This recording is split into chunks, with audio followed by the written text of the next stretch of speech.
Okay दोस्तों, नमस्कार। Welcome to my YouTube channel security boost. और जैसा कि आपको नाम से समझ में आ रहा है, और इसी में एक बहुत बड़ा डाउट क्लाइंट और जॉब लेने वाले के बीच में, जो यूट्यूब पे बहुत वीडियोज में ये मैं देखता हूँ, और कई लड़कों का मेरे पास भी कॉल आता है जब भी वो सिक्योरिटी जॉब के लिए बात करते हैं। तो उनका एक ही जवाब होता है कि सर, सिक्योरिटी जॉब में आने से पहले क्लियर करिए, इसमें फ्रॉड बहुत होता है। तो मैंने फ्रॉड से रिलेटेड कई वीडियो देखा। हाँ, कई लोग बोलते हैं इसमें फ्रॉड होता है, एक दूसरे को डिमोटिवेट करते हैं, मत जाइए, क्यों नहीं जाना है, कैसे नहीं जाना है। तो इसी आज फ्रॉड शब्द को मैं एक इस वीडियो के जरिए क्लियर करूंगा कि फ्रॉड है। मानता हूं 5% लोग फ्रॉड कर रहे हैं, थर्ड एजेंसी बनकर कुछ लोग लड़कों का बेवकूफ बनाते हैं, बेरोजगार लोगों का फायदा उठाते हैं, कुछ मजबूर लोगों की मजबूरी का फायदा उठाते हैं, और उनसे 10-5 हजार रुपए झटक लेते हैं, और वो लोग फिर बेचारे दुखी होकर अपने घर चले जाते हैं। इसी पे मैं उन आने वाले लड़कों के लिए जो मजबूर हैं, जो बेरोजगार हैं, उनके लिए कुछ ऐसा कंसेप्ट लाया हूं, जिससे कि अगर वो उन चीजों को क्लियर करके सिक्योरिटी जॉब की तरफ अट्रैक्ट होंगे, सिक्योरिटी जॉब में आएंगे, तो शायद वो किसी फ्रॉड से बच सकते हैं। और इसके साथ साथ मैं एजेंसी के रैप को भी ये बोलूंगा, जो हमारे फील्ड अफसर्स या सिक्योरिटी अफसर्स होते हैं, जिनके पास लोग इंटरव्यू के लिए आते हैं, वो उनको पूरी बातें क्लियर करें, सारा कंसेप्ट उनको क्लियर करके बताएं। ये नहीं है कि किसी लड़के ने फोन किया और बस सीधा बोल दिया आइए ट्रेन में बैठ के, फटाफट जगह खाली है, वहां आने के बाद उनको कई तरह की परेशानियों का सामना करना पड़ता है। जैसा कि उनसे वेट करवाना, लड़के एक एक दो दो दिन पड़े रहते हैं बगैर खाए पिए भूखे, फिर वो डिमोटिवेट हो जाते हैं और नेगेटिव हो जाते हैं, वापस अपने घरों को चले जाते हैं। और जो ऐसा लड़का जो घर में जाता है, वो सिर्फ बुराई के सिवा कुछ नहीं करता है। तो इसी कंसेप्ट को मैं क्लियर करूंगा इस व्हाइट बोर्ड के माध्यम से। इस पे कुछ चीजें एजेंसी पे लागू हैं, और कुछ आने वाले पे जो जॉब लेने के लिए बेरोजगार लड़का है मजबूर। तो आप इसको ध्यान से देखेंगे, अभी आप समझिए इसको। फ्रॉड इन सिक्योरिटी जॉब यानी कि धोखा छल। जो लोग बोलते हैं वो बोलते हैं सिक्योरिटी जॉब में धोखा और छल बहुत ज्यादा है, इसीलिए वो बोलते रहते हैं। अब वो उनको लगता कैसे है, धोखा छल शायद 5-10% हो सकता है टोटल में, लेकिन उसको भी हम दूर करें, या उससे हम कैसे बचें। धोखा और छल से बचने का उपाय मैं उन लड़कों को बताऊंगा जो जॉब लेने आते हैं। और इस बुराई से बचने के लिए ये टिप एजेंसी के रैप एजेंसी के फील्ड अफसर इस्तेमाल करें, जिससे उनकी एजेंसी को कोई बदनाम ना कर सके। मैं जानता हूं कि सेठ वही बनता है जिसके बाद मैन पावर है। तो मैन पावर को धोखे से ना लें, उसको सारा कंसेप्ट क्लियर करें। वो आपका एक एम्प्लॉय और एक लंबे समय तक आपके साथ चलेगा। तो अभी हम आगे बढ़ते हैं। सैलरी एंड पे। सबसे पहले हमारा काम है, जब भी हमें कोई सिक्योरिटी एजेंसी बुलाती है, या जब भी हम किसी सिक्योरिटी एजेंसी के कॉन्टेक्ट में आते हैं, तो जो जॉब लेने वाला है उनके ऊपर बता रहा हूँ, वो सबसे पहले अपनी सैलरी और पे के यानी पे इसके बारे में पूछें कि मेरी सैलरी कितनी होगी। और इन सभी बातों को बात करने के बाद मैं लास्ट में बात करूंगा कि कैश इन हैंड सैलरी या कैश इन अकाउंट कितनी आएगी। तो ये कैश सैलरी पैकेज और कटिंग के बाद आपके हाथ में कितना पैसा आएगा वो मायने रखता है। लड़के नेगेटिव क्यों हो जाते हैं, लड़के डिमोटिवेटेड क्यों होते हैं, या ऐसी बातें क्यों करते हैं, सिक्योरिटी में धोखा है, वो मैं बताता हूँ। हमने सैलरी उसको बता दी 22,000, बस वो 22 सुन के हैप्पी मूड में खुशी खुशी वो आपकी एजेंसी तक आता है। हम जो बीच की चीजें हैं एजेंसी उसको नहीं बताती है। जब यहाँ आने के बाद उसका केस इन हैंड आता है, तब वो मोटिवेट होता है कि मेरे को 22 में बुलाया था तो मेरे हाथ में 17 क्यों। तो जो 17 और 22 के बीच का जो वेरिएशन है, प्लीज एजेंसी या उनके रैप हैं वो उसको क्लियर करें, जिससे इस वर्ड से बचा जा सके, फ्रेड धोखा शब्द से बचा जा सके। और जो आने वाले लड़के हैं वो भी इस चीज को क्लियर करें, वही मैं आगे चलता हूँ। देखिए, सैलरी पे आपने क्लियर कर लिया, ओके। ये जो आपकी सैलरी है, ये हो सकती है, जो मान लिया कि आपको किसी ने बोल दिया 20,000, ओके।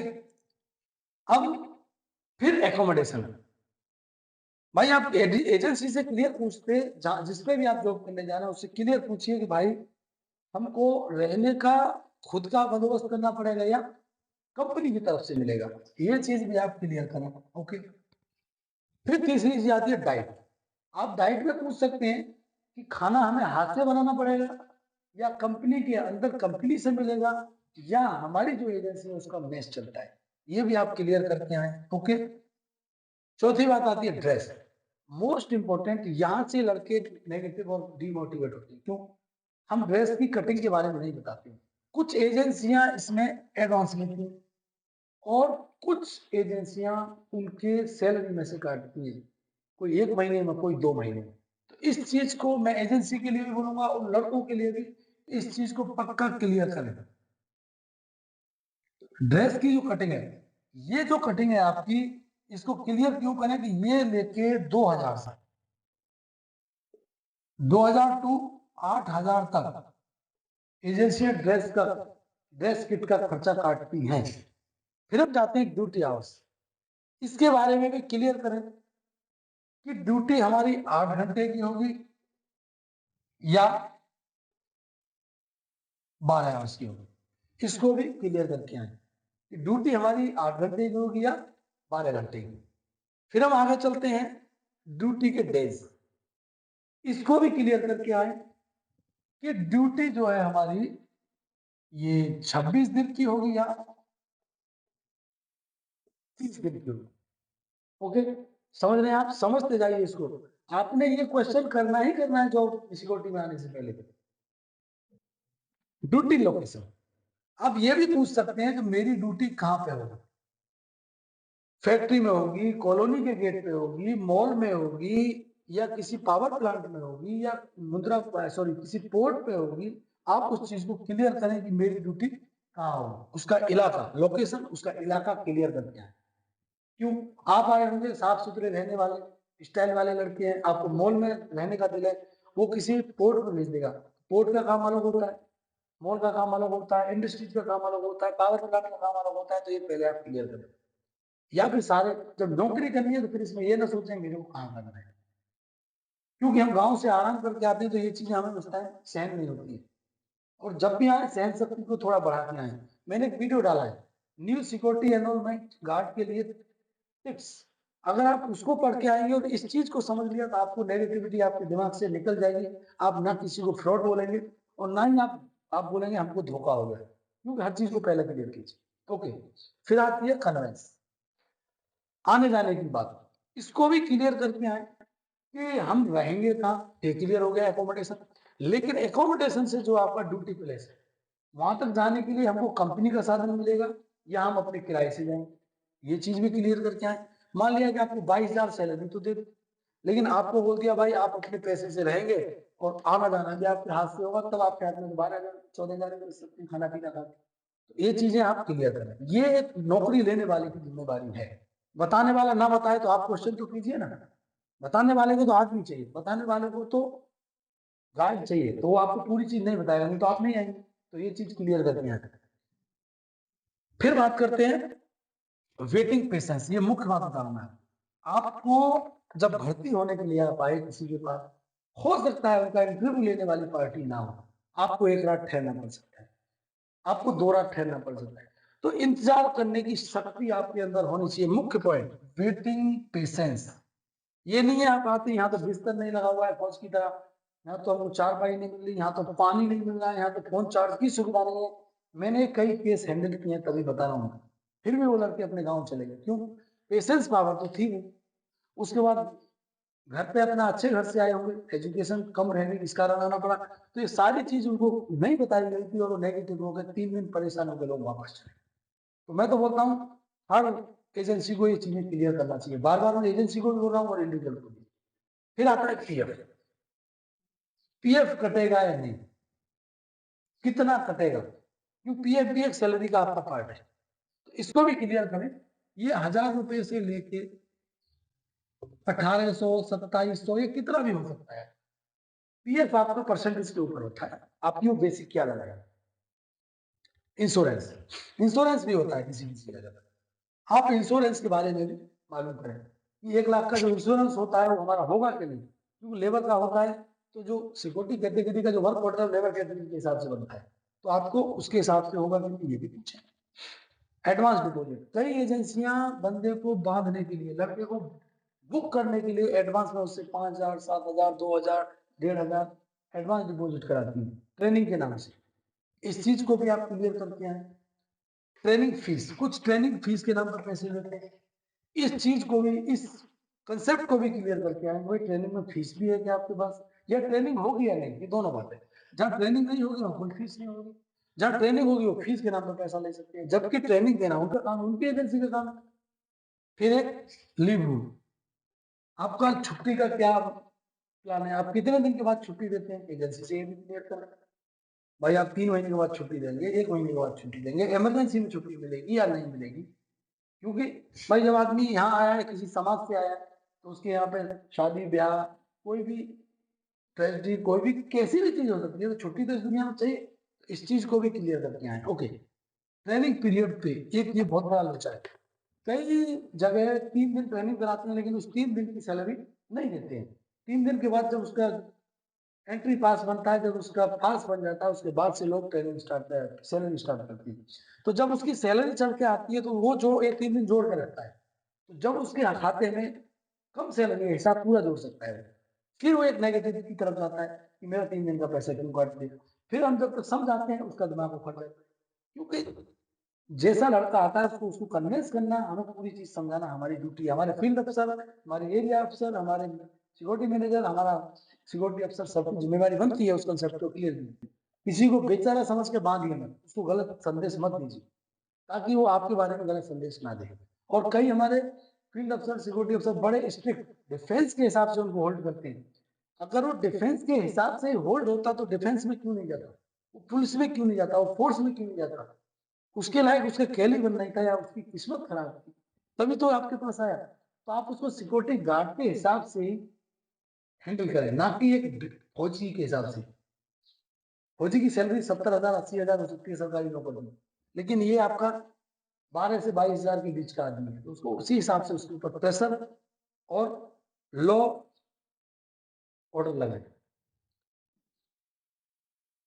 मेडिकल की फैसिलिटी कैसी हो, बड़े इंडस्ट्रीज में ओएचसी सेंटर होते हैं, ऑक्यूपेशनल हेल्थ सेंटर, उनमें ही गार्डों का ट्रीटमेंट होता है। कोई माइनर हो गया, खांसी जुकाम बुखार या कोई चीज है, तो निश्चित है बड़ी कंपनियों के अंदर मेडिकल होता है, ट्रीटमेंट होता है, उसी में दिया जाता है, उसी पास को दिखा दो ट्रीटमेंट।